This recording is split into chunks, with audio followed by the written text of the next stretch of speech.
California's Proposition 12 was passed by California voters back in November of 2018. What the new law does is it requires poultry, pork, and veal products that are imported into the state of California to meet new arbitrary animal welfare standards. These new standards were developed without any input from livestock producers, without any input from veterinarians. The implementation date, after a series of court cases now, any pork product, any animal that has been born or harvested in July of 2023 needs to be subject to these new animal welfare standards. California's Proposition 12 was specifically designed to impact the rest of the country's pork industry.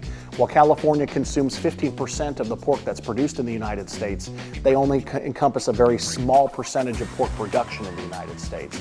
And so the ultimate goal of animal rights activists was to try to force the rest of the industry to comply with these new standards. The cost to comply with California's Proposition 12 will cost the industry anywhere from just over $1 to over $3.2 billion, or $3,200 per sow. What does this mean for an average producer? Well, it most likely means that if you provide pork, if you sell pork to a processor that ships into California, your sow units, your egg-laying units are going to have to be compliant with these new arbitrary cage size standards that were developed by California voters. Given that California's Proposition 12 places a ban on animal products coming into the state of California that do not meet their new animal welfare standards, the American Farm Bureau, as well as the National Pork Producers Association, has been very involved in the legal fight trying to prevent this proposition from moving forward.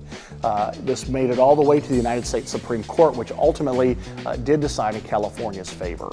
And so we are looking at an implementation date of January 1st of 2024.